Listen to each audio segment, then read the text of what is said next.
Welcome back. In this video, we will continue studying algorithms. So far, we studied algorithms, definitions, and examples.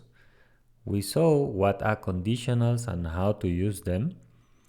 And also we studied what are loops and how can we use them.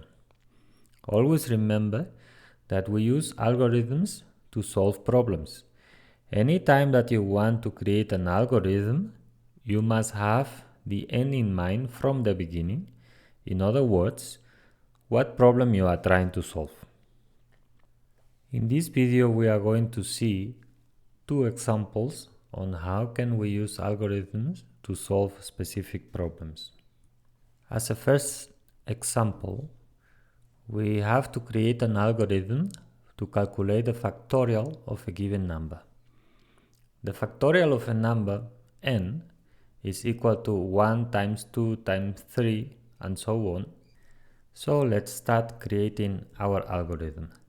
Let's start first with the flow diagram. As we saw before, we can create an algorithm using a flow diagram or a pseudocode. We are going to see both of them, and we are going to start by the flow diagram. So the first is the start point. Then we will have to input the number of which we want to calculate the factorial, and we are going to use two extra variables. In this case is I, which will be equal to 1, that we are going to use that variable to multiply the numbers.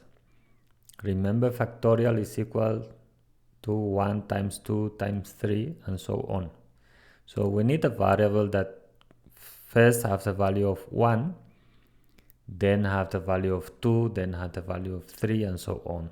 That variable will be I.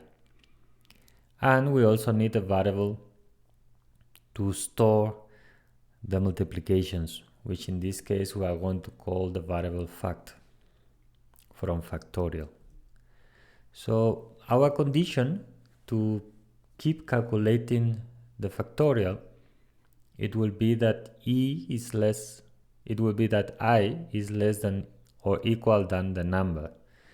Why? Because we multiply until we find the number. For instance, 3 factorial is equal to 1 times 2 times 3.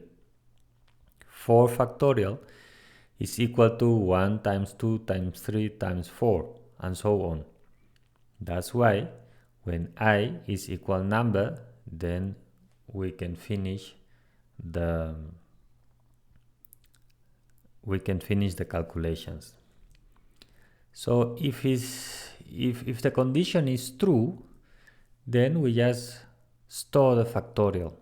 We say factorial equal to factorial times e, which in this case it will be 1, and then we increase the value of the variable I. After that, we go back and check again if the condition is true, and calculations we are going to repeat it. We are going to repeat them as long as I is less or equal than number. If the condition is false, then we just print the factorial, which is stored in the variable fact, and we finish. So this will be our pseudocode, our flow diagram, for the algorithm. Let's now check the pseudocode. As I mentioned previously, when the algorithms get more complex, a pseudocode is easier to understand and also easier to write. So you will appreciate that also in this example. So first we initialize the variable fact in 1, because it's where we are going to store all the multiplications. And in this case it's 1 and not 0, which I didn't explain it before, because 1 is the neutral for the multiplication. If we choose 0 and then we multiply for anything, our result will always be 0. Therefore, we have to use 1 as the initial value. Now We just write a for loop from 1 until number, and we just store in the variable fact the product of fact times I. And at the end we just print the factorial. This will be the pseudocode of the algorithm that solves our current problem. And on the right side you can see the flow diagrams. As you can see in this case and in many other cases, it is easier to write the pseudocode than the flow diagram. I teach you the flow diagram because it is used in many examples, in books, examples on internet, videos, you can see flow diagrams. So if you use them, then you understand when you see one algorithm represented by a flow diagram, you can understand it. So that's why I'm showing you also the flow diagrams. Let's see another example. Create an algorithm to calculate if a given number is prime or not. Prime numbers are numbers that are only divisible by 1 and by itself. So in our case, we have to calculate an algorithm to determine if a certain number is prime or not. We can do this by calculating how many divisors are from 1 to the number, and if that number of divisors is 2, then the number is prime. If it's greater than 2, then the number is not prime. But in our algorithm, once you find a divisor different from 1 and from the number, we can just say at this specific moment that the number is not prime, and we don't have to check for all the rest. Because with only one divisor that we found, different from 1 and from the same number, we just proved that the number is not prime. So how can we do this? Because we have to test if there are divisors from 1 to the number different than the number. That tells us that we have to repeat checking if the number has a divisor or not. Because there is a repetition, then we should understand that we need to use a loop. So the first thing we are going to do here is to read the number. Then we are going to use an extra variable I, which in this case it will be equal to 2. Why we start in 2? Because we don't need to check for 1. We know already that 1 will be a divisor of a number. So starting in 2 means we don't need to count how many divisors are, but what we have to do is if we find the divisor, then we know that the number is not prime. So now we have a condition. If I is less than number, in the case that is true, then we have to ask another condition. In this case is if I is a divisor of number. We can do that with the operation represented by percentage, which in programming is used to represent the remainder of the division. So if the remainder of the division of number divided by I is equal to 0, it means we found a divisor.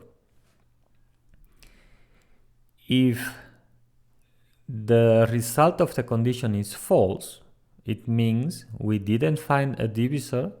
Therefore, we go back to the beginning of the loop and we check again if I is less than number. If it's true, it means that we find a divisor. Therefore, the number is not prime. We print that and we finish.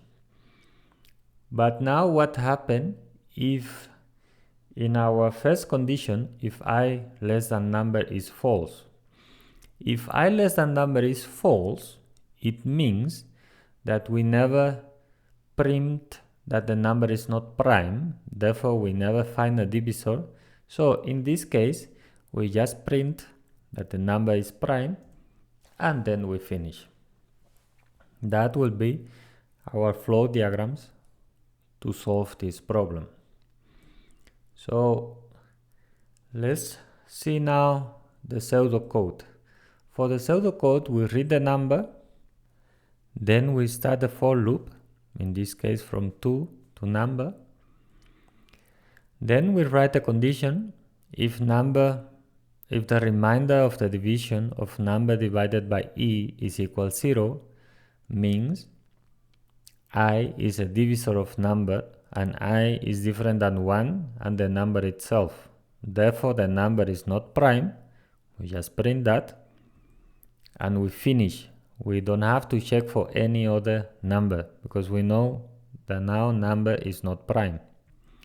And if we didn't finish before, it's because we went through the for loop and the condition that the remainder of the division of number by I equal to 0 was never true. Therefore, we have to print that the number is prime. Notice that the line finish will just finish the execution of the algorithm. So if it's not prime, we finish, we do anything else. So if we go out of the for loop, it means we didn't finish, and we didn't finish because we didn't find a divisor of the number. Therefore, we print that the number is prime. As you can see, the pseudocode is very easy to understand, at least more easy to understand than the flow diagram. Usually, when you have to design a complex algorithm, we use pseudocode. We don't use flow diagrams. But as I said before, you should learn how to understand pseudocodes and at least to create your own algorithms for simple algorithms using pseudocode or flow diagrams. So using both of them.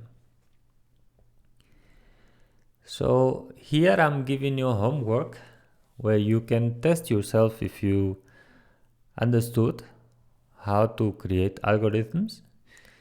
For this homework, you just have to calculate if given a number and you just have to return if that number can be expressed as a sum, like the one in the slides. 1 plus 2 plus 3 plus 4 plus 5. For instance, for n equal to 6, we should return yes or true, because 1 plus 2 plus 3 is equal 6. But for n equal 5, we should return no or false, because 1 plus 2 equals 3 and 1 plus 2 plus 3 equals 6. Therefore, 5 cannot be expressed as a sum with the form 1 plus 2 plus 3 plus the next number.